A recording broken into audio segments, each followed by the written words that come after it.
un sujet énorme qui arrive en saison 2. Bon, je dirais pas. What you gonna do? Wanna say my name? Come and take it closer, baby great.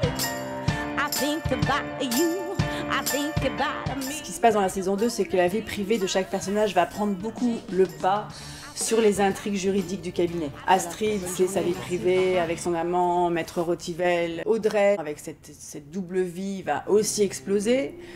La naissance d'un enfant ne va rien arranger. Heureusement, on va évidemment retrouver Sophia qui va réintégrer le cabinet. Astrid est très contente de la voir revenir dans les bureaux parce que c'est l'âme de la maison aussi. On attend à tout moment le prochain dérapage, quoi. C'est un peu le problème de ce personnage. Enfin, le problème.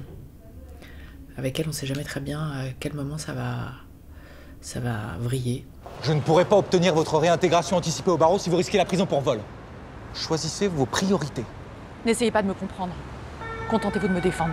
Maître Kéchouche est un avocat assez brillant, très brillant même. S'il arrive à tirer Sophia Lorenzi d'un mauvais pas, il intègre le cabinet. En tant qu'associé. Je veux plus. Plus de quoi? De part. Soyez pas trop gourmand trop vite, confrère. J'ai jamais été patient. Dans la saison 2, il se passe des choses assez énormes, je pense.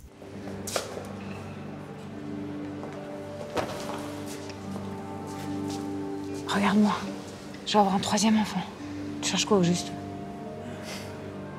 Toi. Est-ce qu'elle va apprendre que Paul le sait? Est-ce que Paul va lui dire qu'il le sait ou non? Est-ce qu'elle va continuer d'être attirée par Éric Leroy ou est-ce qu'elle va vraiment couper les liens avec lui? Est-ce qu'elle va réussir à continuer sa vie de famille et son travail d'avocate qui lui demande qui lui prend énormément de temps?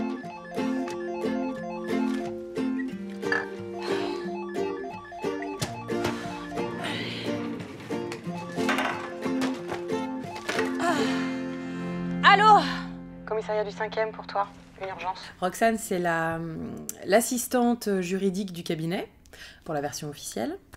Et c'est l'enquêtrice du cabinet en version officieuse. Et j'avance sur Émilie. Rien de concret encore, mais c'est vrai qu'elle est très active sur les réseaux sociaux. Enfin, était, parce que là, plus du tout, bien sûr. Elle nous aurait caché des choses, vous pensez? Je sais pas. Je continue? Bien sûr. Elle regarde, elle a beaucoup plus de recul. Elle rattrape celles qui vont trop de côté ou elle éponge les malheurs quand il faut pleurer sur une épaule. Je crois que Roxane, elle veille un peu sur tout le monde. Les femmes ont des enfants depuis la nuit des temps. Roxane se méfie énormément de Mehdi Kéchouche. Déjà, c'est quelqu'un qui l'horripile. Il est misogyne au possible. En plus, il traite de façon très hiérarchique ses rapports humains. C'est-à-dire qu'il y a les avocats, il y a le petit personnel. Elles sont énormes. Mais j'espère surtout qu'elles vont pas accoucher au cabinet. C'est déjà arrivé. Du sang, des pleurs. Je vous passe les détails. Mais heureusement, j'ai vu que vous aviez un brevet de secourisme. Ça peut aider. En fait, elles ont en quelque sorte fait rentrer peut-être le loup dans la bergerie. Mais peut-être que sous un autre regard, on pourrait dire aussi que c'est un agneau qui est rentré chez les louves. On ne sait pas encore.